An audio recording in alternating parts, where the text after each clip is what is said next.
This is Jeffrey Tucker, Brownstone Institute. It's been a very exciting weekend. We got a release of the complete Fauci Diaries. These are notes that he kept during his time. During the COVID period, while he was head of the National Institute of Allergy and Infectious Diseases, it's notes towards an autobiography, as far as I can tell, full of a lot of puffery and a lot of promotion.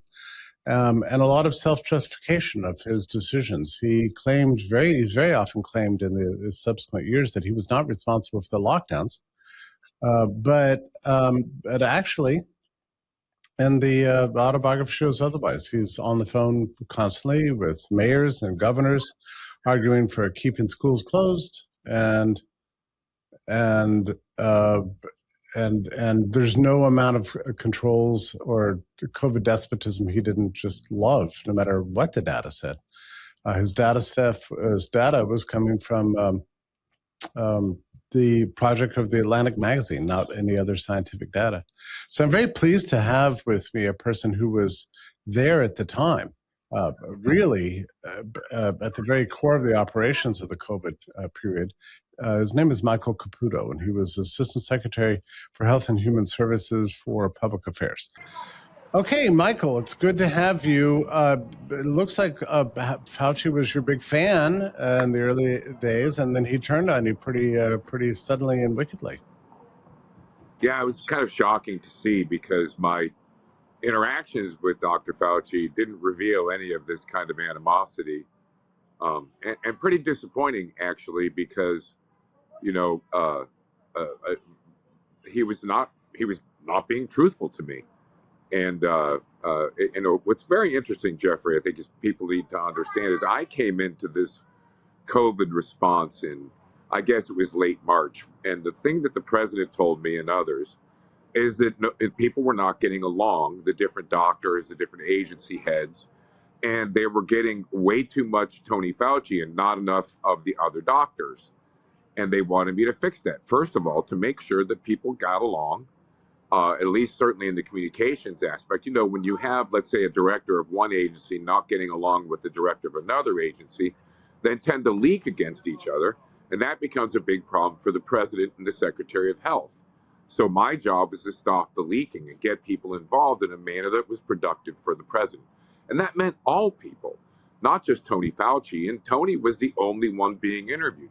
It wasn't really that he was the only one being offered to be interviewed. He's the only one that the media would accept. And so my job in the very beginning was to flood the zone, was not to keep Tony Fauci off the air. It was to make sure that the other 7 or 8 qualified spokesmen out of HHS would come on instead of him at times. You know, for example, Dr. Redfield, who, by the way, early on said the virus did not come from the Wuhan market. It came from the Wuhan lab. And so in a lot of ways, they were blocking him from going on because of his diversity of opinion on the origin, especially after the proximal origin paper came out.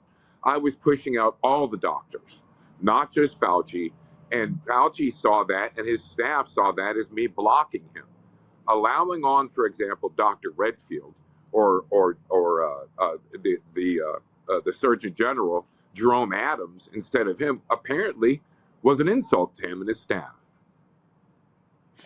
Yeah, you get this strong feeling, and Fauci, but let's try to remember, he was not the COVID czar. He never had that position. He was a member of the coronavirus task force like all the other members, right? So he didn't have any special power or designated position within the COVID response, at least officially.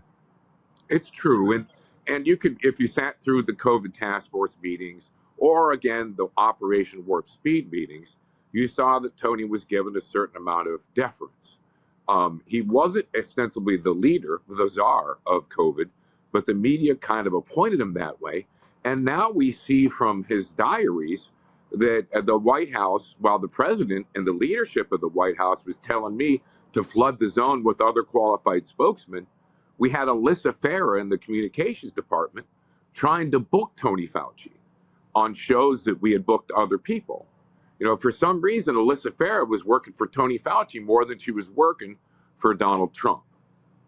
I got that strong sense as I read that he had a kind of a close personal relationship with her, and she was always running the interference for him, essentially appointing him the COVID czar of the country, which the media appointed him as that. And he liked and even demanded that role. He did, and I'll tell you, when it became clear that I was trying to flood the zone.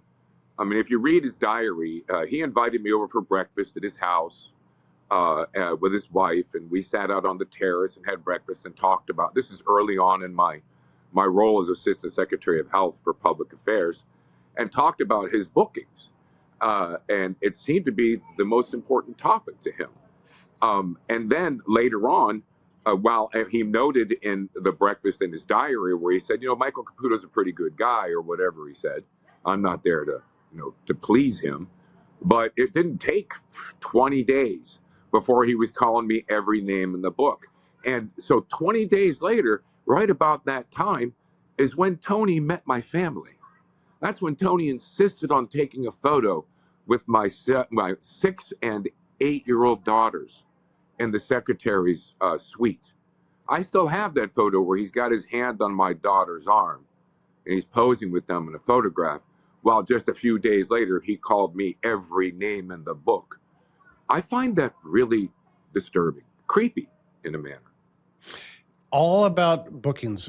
Michael, you've had a lot of time to think about this in the intervening years, and now you're looking through the diaries. What is your view towards his really essentially, his deep dedication, fanatical attachment to fame and public approval and media appearances? Do you have an explanation for that beyond just vanity? Well, I think I've encountered a lot after 40 years in political communications. As I mentioned many times, I did not come to HHS with healthcare experience. I came with communications experience, and the president and his team wanted me to fix the communications problem, of which Tony was a major factor, right? The fact is, Tony worked right with me. I had him on my podcast where we had a disagreement about this or that, but I tried very hard to make him fit in to the larger rubric of a group of scientists who could help the American people understand. The problem was, first of all, Tony Fauci thought he was the only one apparently qualified to do so. Secondarily, he didn't like it when Dr. Redfield was out on television talking about how it might not have come from where where Tony Fauci and his authors of that Nature Medicine article, Proximal Origin, tried to say that it came from. As we know now, Tony was now steering that scholarship, and it turned out to be a complete and total lie, right? So the one thing that confuses me here, and I don't think people know because it was very personal for me, I was sitting in an Operation Warp Speed meeting next to Dr. Robert Redfield, and I turned my head. I was a lot fatter at the time, as you remember, Jeffrey, and I turned my head, and Redfield poked me in the neck. He said, "Michael, what's that?" Well, 3 hours later at the National Institutes of Health, they took out my lymph node and discovered I had advanced head and neck cancer. And I'll tell you, everything went south for me and my family at that time. I reacted badly. I went on Facebook Live with a video where I said these doctors are trying to defeat Donald Trump at the polls, that a lot of these doctors were doing things that were making people sicker. And lo and behold, a couple of years later, we found out I was right. Well, the fact of the matter, but the real important thing to note here is not what I said, is what happened next. As I was being diagnosed, they told me it was in my brain. Well, if I could just stop you really quickly, is this? So I saw that there was in the diaries, Fauci mentioned something about a New York Times article criticizing you. Was that the period? Yeah, it was. At the time, I had gotten cancer. I was diagnosed with advanced head and neck cancer, or metastatic head and neck cancer. And, of course, that scared the living daylights out of me and my family. And I went home. And the New York Times tapped into a video I was trying to have with my family to tell them I had cancer. And I had unfortunately left it on public on the Facebook platform. And they reported the next day, not that I had cancer, but that I had said some pretty conspiratorial things. And it got to the point where I found out that Alyssa Farah in the White House was telling reporters that I had had a mental breakdown, not that I had cancer. My family had to come out later on and announce that I had head and neck cancer. And what happened next was amazing to me, because now I see Tony being pretty unkind to me in his diary. It became known across the doctors of the COVID task force that I was having a real difficulty deciding what to do to treat my cancer. I had a couple of different cancer treatment opportunities, and I couldn't choose. I was really messed up over it. You can imagine it's very difficult to make the decisions in the middle of, I was quarantined against my family in my own home. And Tony called me out of the blue. And he said, Michael, I understand you're having problems choosing between two treatment schedules. Let me help you. And Tony put together a panel of 3 or 4 doctors, including the head of the National Cancer Institute, to interview both of the teams who were trying to convince me that I needed to be treated one way or another. And then they discussed it, took a vote on it, and made a recommendation to me. Jeffrey, I don't think I would have chosen so quickly. I don't think I would have gotten ahead of my cancer like I had if it weren't for the fact that these doctors got together under Tony's leadership to make that happen for me. And I survived something that I really wasn't supposed to survive. And it's confusing to me to see Tony go from Michael Caputo's a good man after breakfast at my house to I'm a nut job and that I've lost my mind and I can't be trusted. And then he goes back to helping me survive cancer. Yeah, it's a little bit strange. Just to back up slightly, so this New York Times article that was written about you, calling you a conspiracy theorist, a whack job, and all these things, that was based on a video call you made to your family that you accidentally made public and people saw it? Yeah, it was stupid. It was on Facebook. I was trying to do a Facebook live video with my family. I left it open. And frankly, Jeffrey, I figured out during the middle of the call that I had left it open and I didn't stop it. So this is on me. The fact was I was having a private conversation very publicly. And it was God, I can't even imagine the stress you must have gone through. So you've got cancer. You're trying to figure out your proper treatment. Meanwhile, you've got the New York Times blasting you. You're already slightly mortified. That feeling you have where you have a private conversation, you suddenly realize the entire world is listening. That was all happening to you at the same time? At the same time. And I didn't know this, but the president, who, by the way, the president took great care of me, and so did Alex Azar and everybody. I got to see, I had the health care of a sultan, frankly, Jeffrey. If it weren't for the president riding herd on my care, I probably wouldn't have made it. But at the same time, they were destroying me. It became clear that I was a small priority target in destroying the president to make sure he didn't win re-election. And I was just kind of a casualty of that whole strategy. Now, the fact is, they were all over me at my house and everywhere. On January 6th, I was still in bed recovering from cancer, and they tried to interview me to see what my role in January 6th was. Jeffrey, during this whole time, I was at the HHS as assistant secretary. I was under an FBI criminal investigation that was classified, and I didn't know it until last year. The COVID response and my role in it was terribly confusing. And watching Tony's diary unfold has really brought back some really terrible, terrible memories. Yeah, I can't even imagine.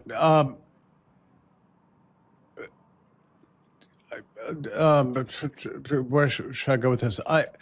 The puzzle was why the national media was so fanatically attached to Fauci, why he was so valorized, and why the response was centralized, and he was heralded as the savior of the nation, the only person. Is it your view that was not inorganic? Do you understand what I'm saying? Yes. Yeah, it's my view. I mean, here's how it goes, and those of us in political communications know that it takes time to earn the trust of the media, especially the Democrat conjugal media, right? And the way that Tony undoubtedly did it is the way that every official, every careerist does it, is they tell them a lot off the record. And they say, Donald Trump, I'm sure Tony became popular because he was really hard on the president on background and off the record, but on the record, he wasn't, right? So he got popular because he told the reporters that he agreed that Donald Trump was responsible for this and needed to go. Undoubtedly, he did that. Why do you suppose that is? Is it because, so my read on the diaries, Fauci starts off as a kind of objective scientist guy, nonpartisan guy. But as the diaries move on, he gets ever more edgy, ever more partisan, ever more tribal in his outlook. Do you think that he was always that way, or do you think he just turned against Trump and midstream? What do you make of that?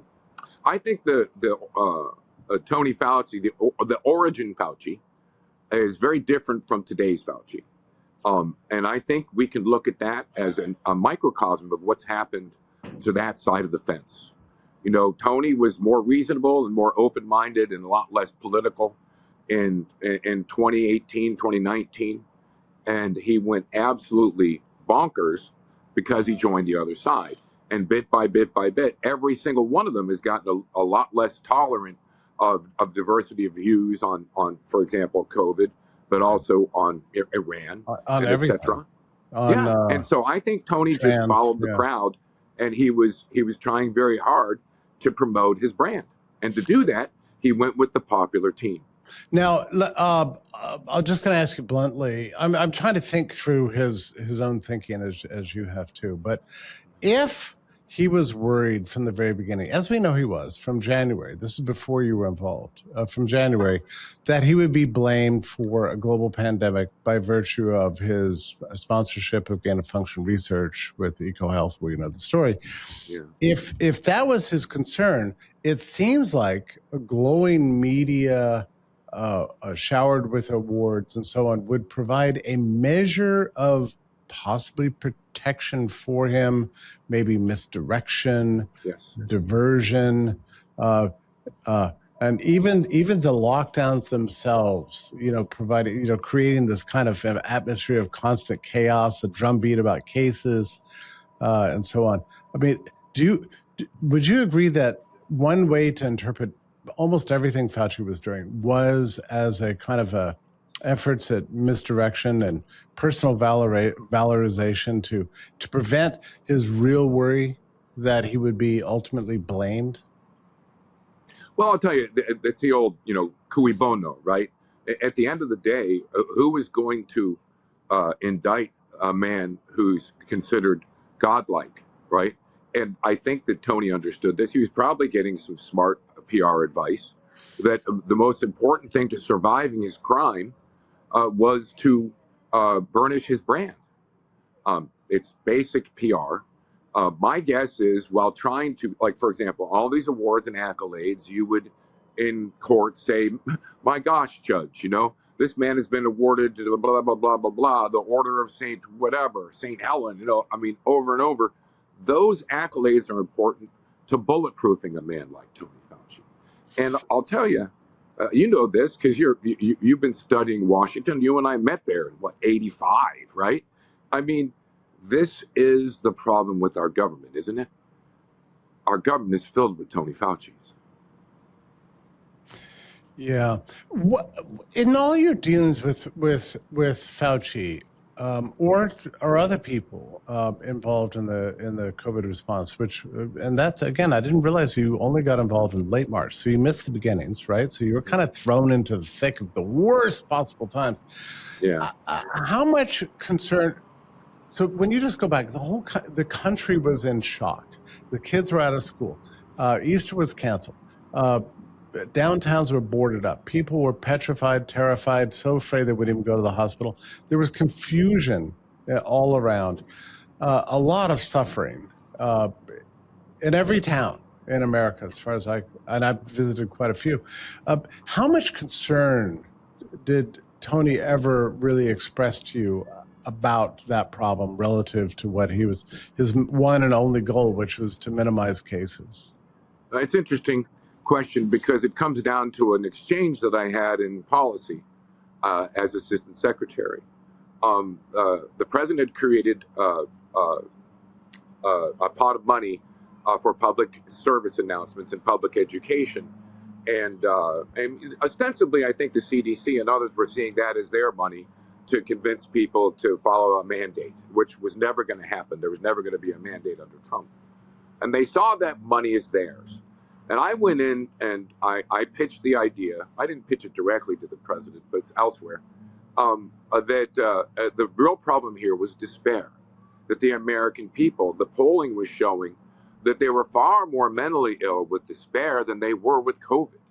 And that we could use our communication power to get them in touch with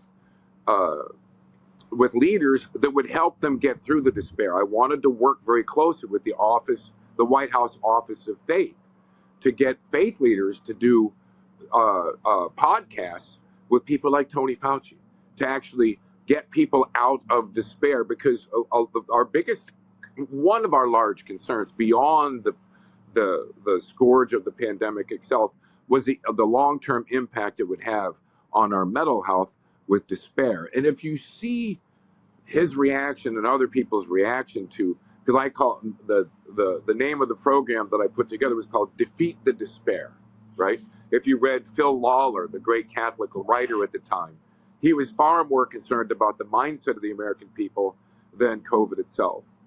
And Tony disparaged that. All the careers disparaged that. I didn't get that disparagement face to face. I got it when I got sick, because we had just started filming those very unique PSAs. And when I got sick, they tried to sell the idea that I had stolen the money from CDC, some crazy bloggers, etc., and that I had decided to profit from it myself and do stupid ads about despair. The problem we had here is that nobody thought about the downside of the lockdowns. Nobody really thought about the mental health of the children that were cut off from education and friends. Nobody cared. What they cared about was getting a product in the arms of the American people. By the way, or the religious people that couldn't go to mass, couldn't celebrate holidays. Or that was me. That was me. I went home immediately after I was diagnosed, and I started enduring chemo and radiation immediately. I lived across the street from my parish in East Aurora, New York, and I could not get the sacrament of the Eucharist, and I was quite sure I was dying. The window from the bedroom where I was quarantined against my children, I couldn't even see them, overlooked my parish, and the bells were right outside my window. They rang every day at noon, and I could not get the Eucharist, right? In the end, I resolved that with my priest, where he would bring the Eucharist over personally to my front porch, and we would do it outside. But that's why I moved here, where I am right now, in Ave Maria, Florida, because in the Diocese of Venice, Florida, they did not close the churches. You know, in the end, people in the bureaucracy, let's say Fauci and others, couldn't have given a damn less about the spiritual health of our people. And again, the Catholic writer Phil Lawler wrote a great book called Contagious Faith. In the midst of it all, we really screwed ourselves as people with faith, and we allowed the government to do it. And the leader of that is Tony Fauci. Yeah, and you're going through, there's this moment, in the diaries where Easter's coming along, and he just says flat out, he said, I strongly recommend that we cancel, or I think he says postpone Easter. Yeah. Really? Really? Yeah. And then he says the same thing about 4th of July. And I haven't gotten that far in the diaries, but he probably says the same thing about Christmas. I don't know. I haven't gotten that far, but just the complete lack of interest and concern about small business, the disparity between the status of the working class and the professional class. I mean, it really is. It's beyond belief, and It is. page after page after page of all the rock stars and movie stars who are calling him and meeting with him and loving him and drawing portraits of him and so on. This diary is his worst nightmare, isn't it? Is it? I guess. I mean, clearly you're right. I think you're the first one to have labeled it pre-notes for an autobiography.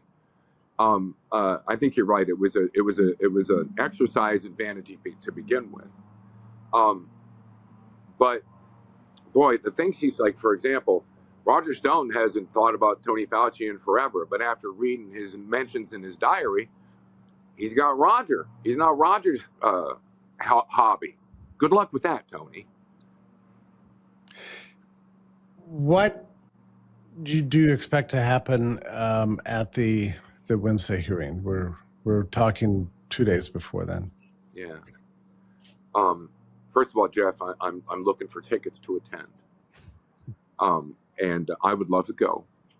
But frankly, much bigger than my own personal problems with Tony Fauci and how he held my daughter's hands while talking about me being evil, right? Forget about my own personal issues here. What we have here is a man who apparently did not tell the truth to Congress, and who has a pardon or doesn't, depending upon what you believe, right? And I'm very close with Ed Martin. Ed Martin believes he's not pardoned, right? But we don't know where that will go. But the fact is, whatever he does in front of the Congress this week, he cannot lie. He's not protected by a pardon at that moment. So I think it's going to be extremely interesting. He's bridging this gap between his pardoned activity to his unpardonable activity with a very, very thin tightrope. While I'd love to see him walk that tightrope in person, I'm definitely going to tune in if I can't get there. Yeah, he could just develop a big case of amnesia as he did during the 120 times. Yeah, during his depositions. It's so hard to see this, Jeffrey, because Roger Stone, who, if Roger Stone's wrong, wait 20 minutes, he'll be right. And Roger, after we took over the administration, Roger said, okay, now you got to get on Fauci. And I said, the man helped me with my cancer. How do I do that? And he said, he's not your friend, Michael. He's not your friend. I said, I don't think he's my friend, but how do I attack somebody who helped me get better? Here's the answer, isn't it?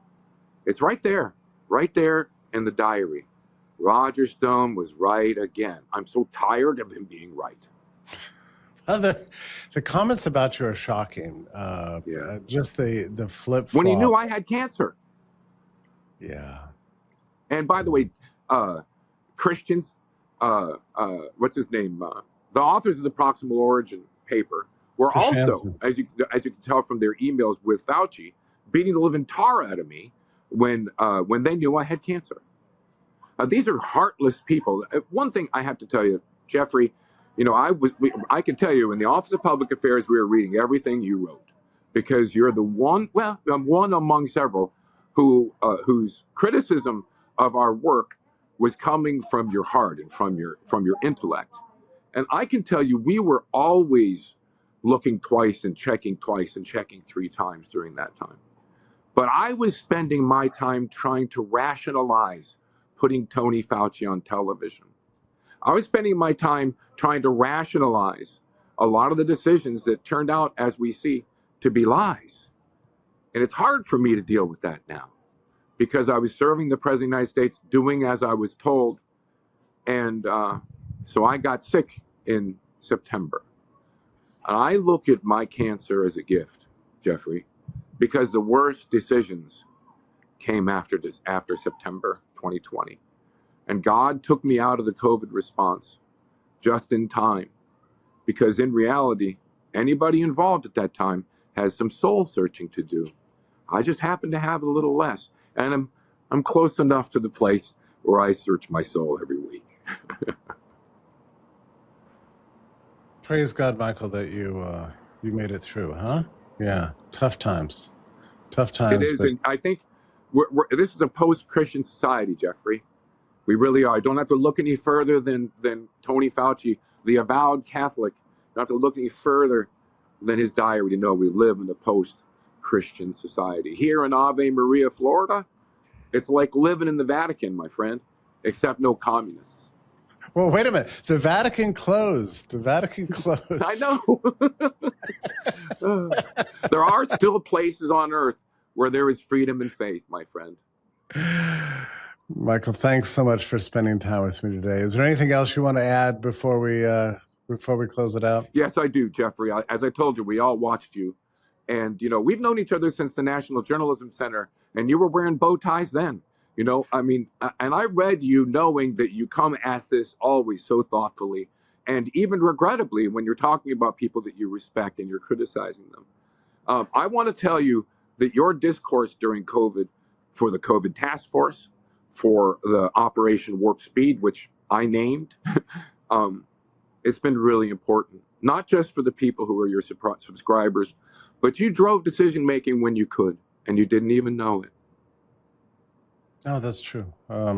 Thank you. That's very, very kind of you. Very nice. It was a tragic time for all of us. But listen, Yeah. I was in the peanut gallery. You were on the stage. So And it damn near killed me. Yeah, damn near killed you, but it didn't. So Nope. I'm grateful to be with you today. Thank you so much, Michael. I'm still here, bro. And I know it pisses a lot of people off. I just didn't know that included Tony Fauci. Yeah. Hang in there, my friend.